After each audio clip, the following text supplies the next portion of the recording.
At the sign of the Prancing Pony, everyone in the room was now looking at him. "A song!" shouted one of the hobbits. "A song! A song!" shouted all the others. "Come on now, master, sing us something that we haven't heard before." For a moment Frodo stood gaping. Then in desperation he began a ridiculous song that Bilbo had been rather fond of, and indeed rather proud of, for he himself had made up the words. It was about an inn, and that is probably why it came into Frodo's mind just then. Here it is in full. Only a few words of it are now, as a rule, remembered.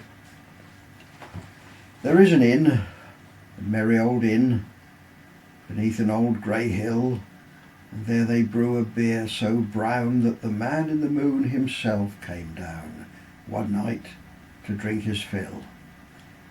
The ostler has a tipsy cat that plays a 5-stringed fiddle, and up and down he runs his bow, now squeaking high, now purring low, now sawing in the middle.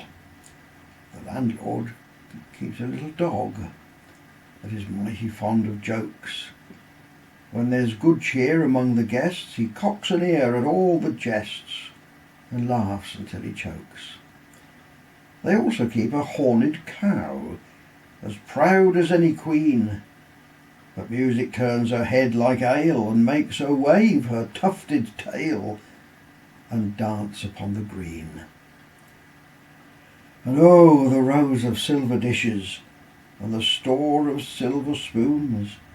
For Sunday there's a special pair, and these they polish up with care on Saturday afternoons.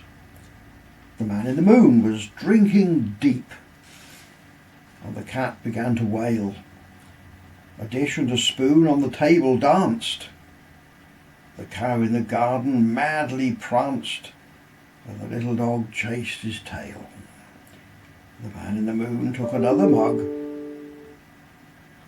The man in the moon took another mug and then rolled beneath his chair, and there he dozed and dreamt of ale, till in the sky the stars were pale and dawn was in the air.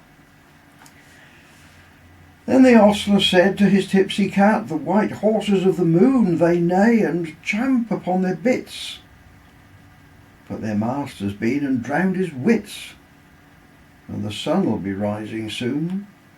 So the cat on his fiddle played hey diddle diddle, a jig that would wake the dead.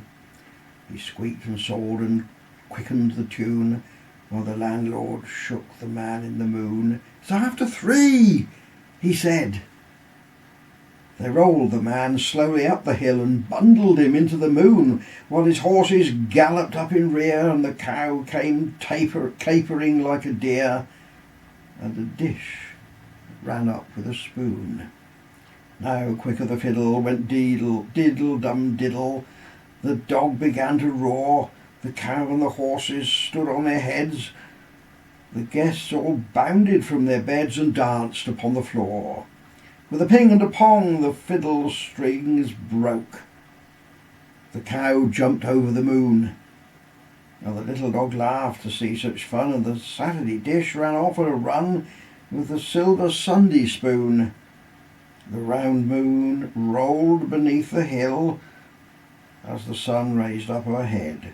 She hardly believed her fiery eyes, for though it was day, to her surprise, they all went back to bed. There was loud and long applause. Frodo had a good voice, and the song tickled their fancy. "Where's old Barley?" they cried. "He ought to hear this. Bob ought to learn his cat to fiddle, and then we'd have a dance." They called for more ale and began to shout, "Let's have it again, master. Come on now, once more." They made Frodo have another drink and then begin his song again, while many of them joined in, for the first tune was well known, and they were quick at picking up words. It was now Frodo's turn to feel pleased with himself. He capered about on the table, and when he came a second time to the cow jumped over the moon, he leapt in the air, much too vigorously, for he came down bang into a tray full of mugs and slipped and rolled off the table with a crash, clatter and bump. The audience all opened their mouths wide for laughter and then stopped short in gaping silence, for the singer disappeared. He simply vanished, as if he had gone slap through the floor without leaving a hole. At the Sign of the Prancing Pony by John R. Tolkien.